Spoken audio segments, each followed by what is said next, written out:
नमस्कार बंधुरा फ्लेवर फैंटासियार नतून एक एपिसोड निये आबार हाजिर हये गेছি। सामनेই रथयात्रा, हाथे गोना आर कयेकटा दिन बाकी।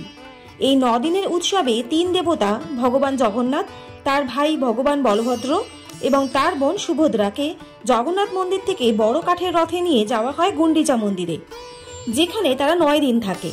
এটি শুধুমাত্র একটি উৎসব নয়, বরং একটি সাংস্কৃতিক আচার যা ভারতের সৌন্দর্য উদযাপন করে। রথযাত্রার সময় এখানে হাজার হাজার ভক্ত রথ টানেন।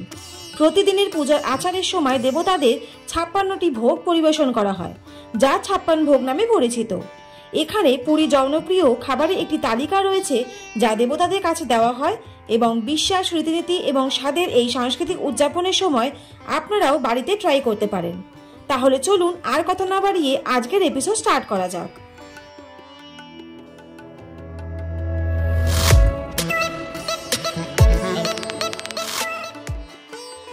আজকে প্রথম রেসিপি হলো খিচুড়ি বা খিচড়া বা খিচড়ি। এটি আমাদের নিজস্ব খিচুড়ির ওড়িয়া সংস্করণ। খাঁটি দেশি ঘিতে মসুর ডাল এবং চাল দিয়ে তৈরি করা হয়। এই খাবারটি ভগবান জগন্নাথকে নিবেদিত 56 ভোগের একটি অংশ। এর পরের রেসিপি হলো সান্তুলা।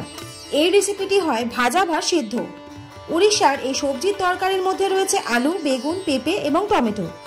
ঘি, পাঁচফোড়ন এবং কাঁচা লঙ্কা এই খাবারটিকে অসাধারণ স্বাদ দেয়, এবং এটি ভাত বা রুটির সাথে পরিবেশন করা হয়। আজকে তৃতীয় রেসিপি হলো পোড়া পিঠা। আমরা যদি পৌরাণিক নথিগুলো দেখি, ভগবান জগন্নাথ মিষ্টি পছন্দ করতেন। তার পছন্দের মধ্যে রয়েছে পোড়া পিঠা।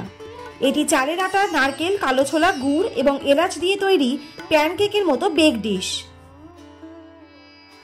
এর পরের রেসিপি হলো রসবালি। এটি পনির দিয়ে তৈরি করা হয়। রসবালি হলো এই মিষ্টিটাকে ডিপ ফ্রাই করা হয়, এবং এই মিষ্টি খাবারের সেরা সংস্করণটি পুরীর জগন্নাথ মন্দিরের প্রাঙ্গণে উপভোগ করা হয়। আজকের নেক্সট রেসিপি হলো ডালমা। এটি মসুর ডাল এবং সবজির মিশ্রণ, তেল ছাড়াই প্রস্তুত করা হয়। এটি উড়িষ্যার অথেন্টিক ফুডের মধ্যে পড়ে এবং রথযাত্রার সময় ভগবান জগন্নাথকে দেওয়া হয়। এর পরের ভোগ হলো মালপুয়া। ময়দা, দুধ, চিনি, মৌরি এবং এলাচ দিয়ে তৈরি করা হয়। এই অসাধারণ স্বাদের খাবারটি পুরীর মন্দিরের ভগবান জগন্নাথের সকালের খাবার হিসেবে পরিবেশন করা হয়। এর পরের রেসিপিটা একটা নস্টালজিক বলা যেতে পারে। এর পরের রেসিপির নাম হলো খাজা।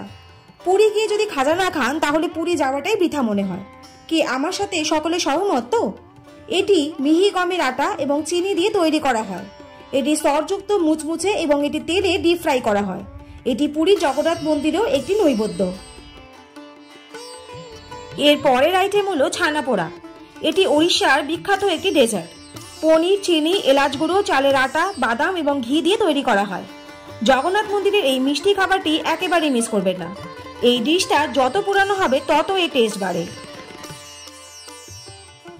আজকে শেষ আইটেম হলো উখুদা।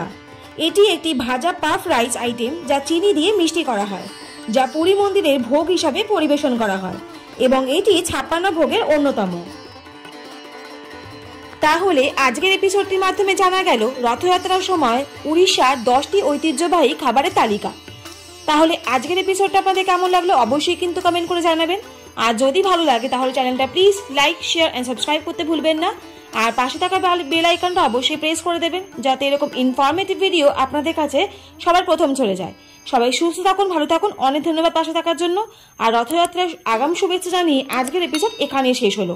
দেখা হচ্ছে খুব তাড়াতাড়ি। ততক্ষণের জন্য স্টে হেলদি।